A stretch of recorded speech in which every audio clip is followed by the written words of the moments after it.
I'm not an expert, obviously, in controlled demolition, but to me, I would think if Building 7 was controlled demolition, which it certainly looks like, same with the towers, to be fair, there would be evidence of that, yet the evidence was shipped off.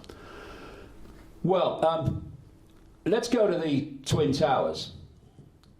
The Twin Towers fell in free fall speed in a period of about 10 seconds, mean figure.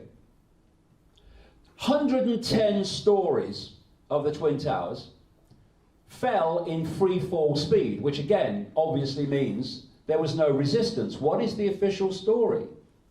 That the towers fell because as the weight of the top falling hit the lower floors, it pancaked down.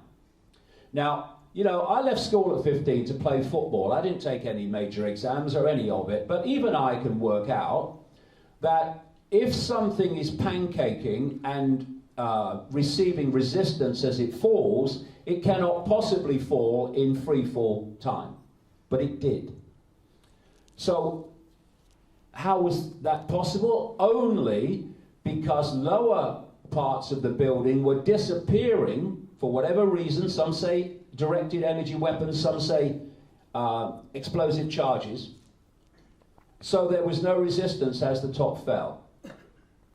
But that's not a problem, because what you do is you get building experts, explosive experts, all these people in, and you get them to go through the steel and the rubble of what remains of the buildings, and they will, through that research, be able to establish what brought the buildings down.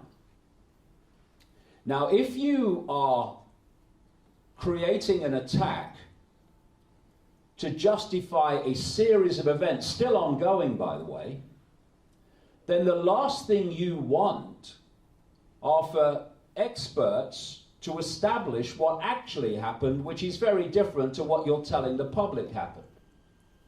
So what they did, and the overall criminal investigation of 9/11 was headed by the head of the criminal division of the US Justice Department, a man called Michael Chertoff, an ultra-Zionist extremist called Michael Chertoff.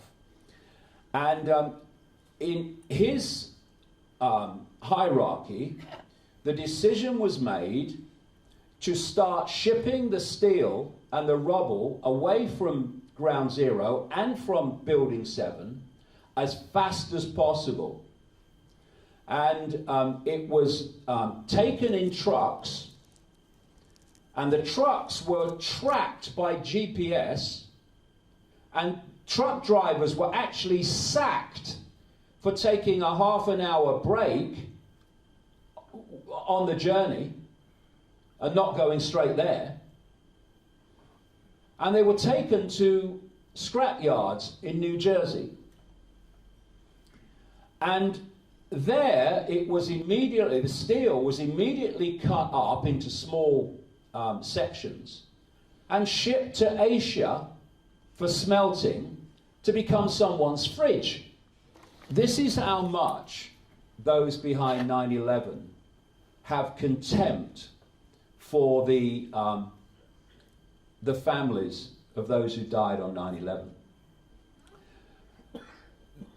The scrap, or the rubble, the remains of the buildings, were taken to these scrap yards and they were shipped to Asia as fast as possible.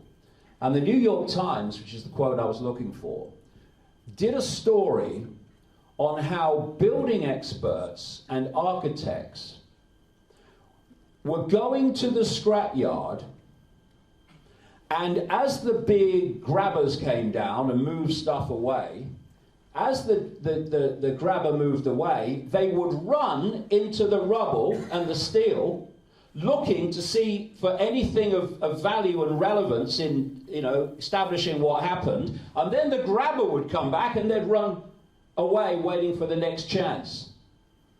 This is what was happening with people investigating why the towers and how the towers came down.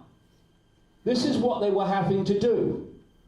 And very quickly that had gone to Asia for smelting. Why? Because they absolutely did not want the truth to be known about why those towers came down, because the whole house of cards would come down with that. And it's an extraordinary contempt for those who died and their loved ones left behind. That's how much desire this cabal truly behind 9/11, that we'll get into later, had for those who died. Because they're psychopaths. And psychopaths, the greatest trait of psychopaths is they have no empathy.